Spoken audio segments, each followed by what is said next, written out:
Imagine a medication that just instantly turns down the volume on all those intrusive thoughts you have about food. What actually happens to your brain's reward system when that constant noise finally stops? And honestly, more urgently, what happens to the rest of your biology, like your muscles, your gut, your metabolism, when that drug is suddenly taken away? Today, we're mapping out the profound interconnected systems biology of GLP-1 receptor agonists like semaglutide and tirzepatide. Welcome to this explainer on GLP-1 systems biology, neurobiology, sarcopenia, and the companion lifestyle matrix. Our goal today isn't just to summarize facts. We're going to construct an expanding, interconnected map of how these therapies systematically alter human biology. We aren't just talking about shedding a few pounds here. We're looking at a fundamental rewiring of the entire brain-body connection. Here is our roadmap for today's clinical rounds. We'll be covering the neuroscience of appetite, the hedonic reward shift, the threat of sarcopenia, nutritional deficiencies and risks, the discontinuation rebound effect, and finally, the companion lifestyle matrix. Let's dive right in. Section 1, the neuroscience of appetite. To really grasp this whole GLP-1 era, we first need to establish how appetite regulation acts within a highly integrated brain-body axis. You can think of human appetite as being driven by two totally distinct engines. First, you have homeostatic hunger. That's simply eating to meet your body's fundamental baseline energy needs. Then there's hedonic hunger. This is deeply ingrained in us by human evolution as a survival mechanism for environments of scarcity, and it's eating driven entirely by pleasure, comfort, or reward. GLP-1 therapies profoundly dampen that hedonic hunger, literally shifting your entire relationship with food right at the neurological level. Now, look at the stark contrast here between what's happening in your gut versus your brain. Down in the gut, GLP-1 delays gastric emptying. It sustains these mechanical fullness signals that travel right up your vagus nerve, but simultaneously, there's a central neurological override happening. The medication crosses into brain areas like the hypothalamus and brainstem to directly suppress your appetite and cravings at their biological source. It's a two-pronged attack. All right, section 2, the hedonic reward shift. Let's zoom into the brain's reward center and see how this builds into an entirely new psychological experience. This is wild. GLP-1 actually alters your dopamine-driven urges. The drug's receptors are highly concentrated right in the mesolimbic dopamine system. That's the circuitry governing reward, motivation, and habit formation. By activating those receptors, the drug acts like a brake pedal on your mesolimbic circuits before you even reach the behavioral stoplight. High-calorie, ultra-processed foods that used to trigger a massive dopamine rush for you, they suddenly lose their evolutionary appeal. So the really crucial takeaway here is that silencing food noise, those persistent, intrusive thoughts about eating that so many patients describe, is a measurable, objective neurological shift. It's not just a metaphor. Functional MRI studies literally show decreased activation in the brain regions associated with cravings when patients are taking these therapies. It's an absolutely incredible synthesis of your subjective experience and objective cellular biology. Which brings us to section 3. The threat of sarcopenia. Because, as you might guess, overriding human evolution definitely comes with some severe physical trade-offs. 25%. Let that number sink in. Data from major clinical trials reveals that up to a quarter, and sometimes up to 40% of the weight lost on these therapies can actually be vital, lean muscle mass. When your body is in a state of rapid caloric deficit, it desperately scavenges for energy, and it often ends up cannibalizing its own structural tissue. So when that number on the scale drops, it's not just fat that's disappearing. We can actually map out a direct and honestly pretty dangerous causal chain of muscle wasting here. As your appetite drops, the body inadvertently starves skeletal muscle. This loss of metabolically active tissue directly lowers your resting metabolic rate. For adults over 65, natural aging is already reducing their skeletal muscle mass. Add medication-induced muscle loss on top of that, you dramatically increase the risk of sarcopenic obesity, frailty, falls, and fractures.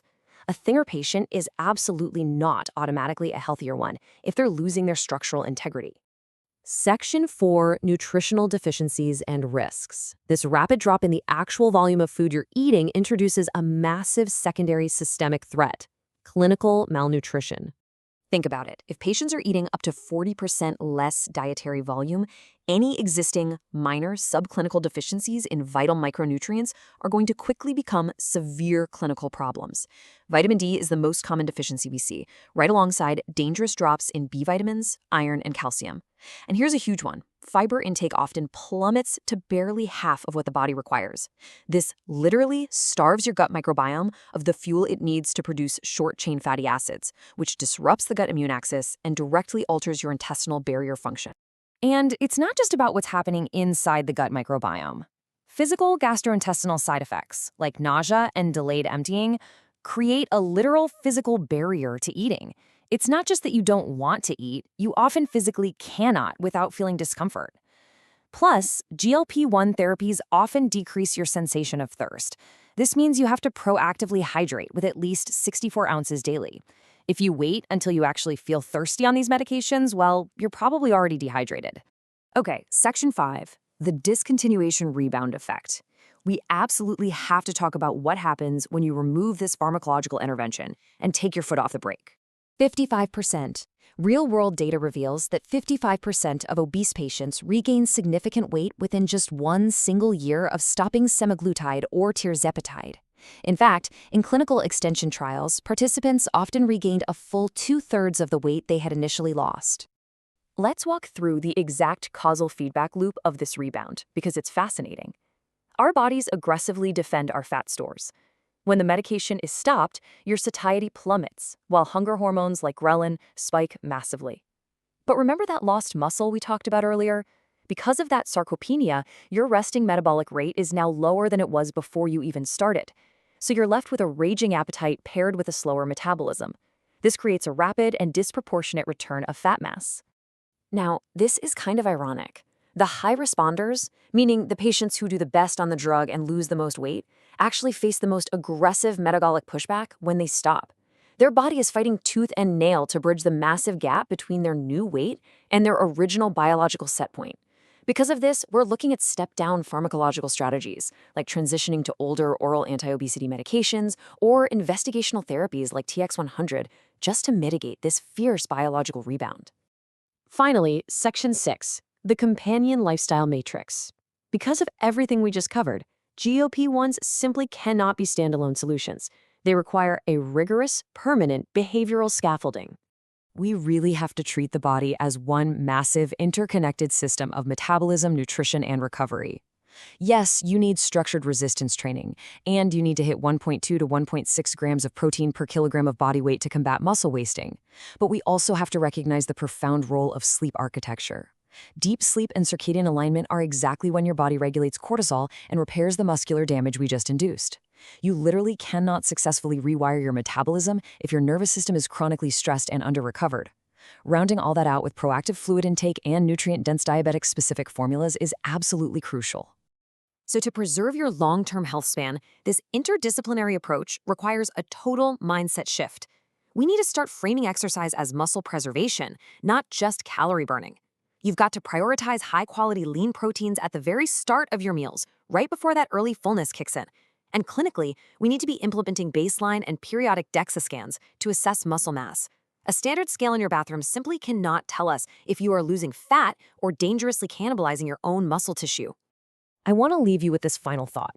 Knowing that obesity is a chronic condition governed by a fiercely defended metabolic set point, is overriding human evolution an ongoing biological negotiation rather than just a simple one-time fix? Understanding this incredibly complex network, from your brain chemistry and gut microbiology to your muscle physiology and sleep architecture, is really just the beginning. This is a powerful tool, no doubt, but the real magic happens when we support the entire biological system. Thanks so much for joining me on this explainer.